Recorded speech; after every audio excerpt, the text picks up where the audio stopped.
For more on this situation with Iran, I want to bring in the Foundation for Defenses of Democracy Senior Iran Program Director, Behnam Ben Taleblu.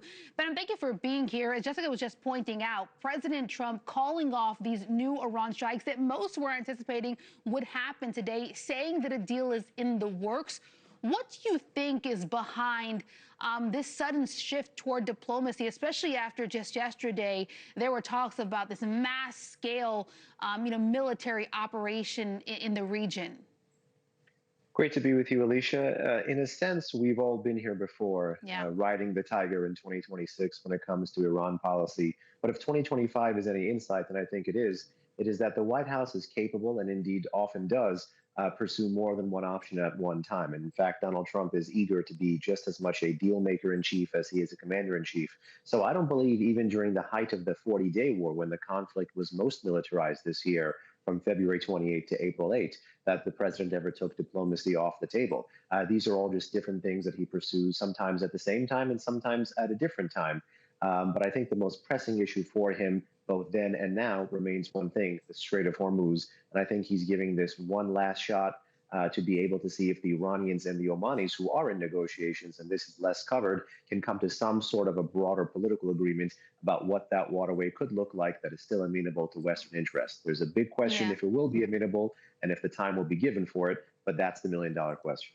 Yeah, and I think you're right to point out that the president and several throughout his administration have said that both options remain on the table. It's just a matter of which one they utilize in the moment. But there has been this criticism that when the United States comes back now a second time, at least, to the negotiation table, that they're just feeding into Iran's strategy of delay, delay, delay. And as long as they delay, Iran feels like it's the victor here. What are your thoughts on that criticism? Unfortunately, I think it is a fair criticism. This is a regime that understands that President Trump, despite some of the shortcomings strategically against this regime, has been able and willing to do things that no other U.S. president has. And that's why the macro level strategy by the Islamic Republic is to run the clock on him and on his administration so the unpredictability can be minimized by future, somewhat more traditional or less hawkish presidents. And so in this regard, a play for time is something that this regime is always down to do and is always trying to do in the background. Let me get your thoughts on these reports coming out that Saudi Arabia urged President Trump to not launch that larger strike that many, again, were thinking could happen today because it feared that Iran would hit Gulf energy sites. Does the U.S. agreeing to hold strikes, right now show that Iran was able to pressure the region enough to make this happen?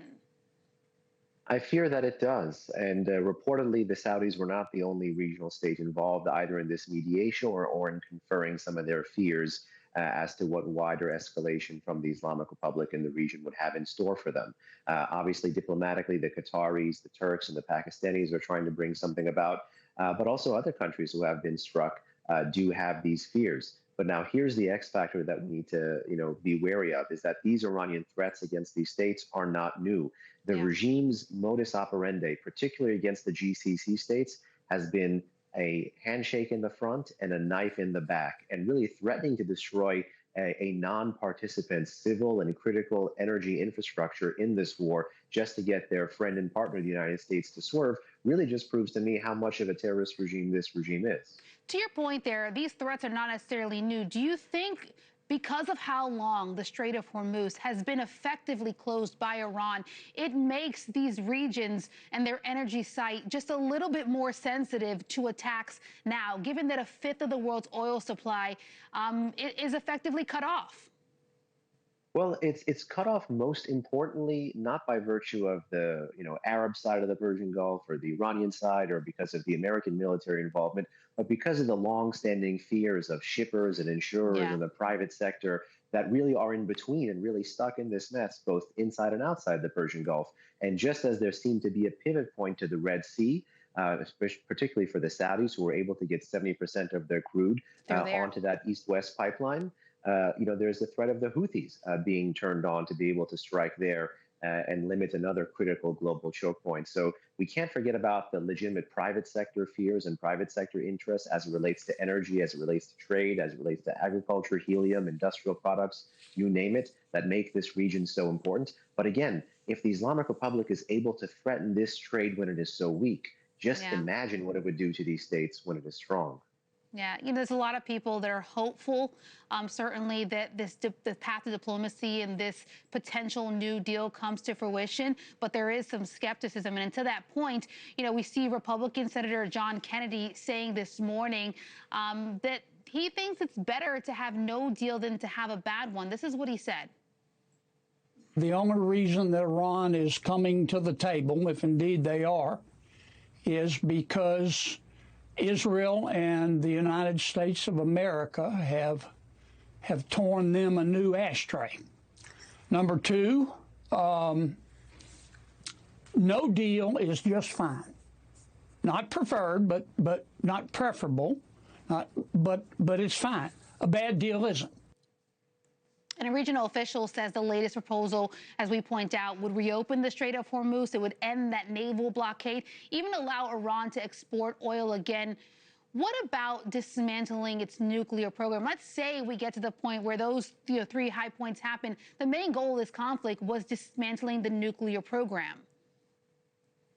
Yeah, well, let me just say, one, I did chuckle when the senator there just mentioned ashtray. Two, if the blockade meaningfully is on the table, this would be a major strategic win for the Islamic Republic, because the blockade is America's most powerful tool against the Islamic Republic's ability to sell and export oil and to be able to actually repatriate those revenues. And if the blockade is gone, you're going to see the spike in Iranian oil exports that actually allows the regime to rebuild things that were hit before, whether they were missile, military, or nuclear. And then to bring it to the final point on nuclear, I mean, there still are sites that were unstruck, like Pickaxe Mountain, which is several times deeper than sites that the US and the Israelis struck back in the June war of 2025, the 12-day war. And then there's the longstanding fears of this regime that is talking more openly, and its elites and pro-regime talking heads are talking more interestingly about a potential weapons option. So this conflict, in my view, is far from over. And dismantling has to be the goal. But it's clear to me now, and it clearly should be to much of the American public, that it's not about the weapon. It's about the finger on the trigger.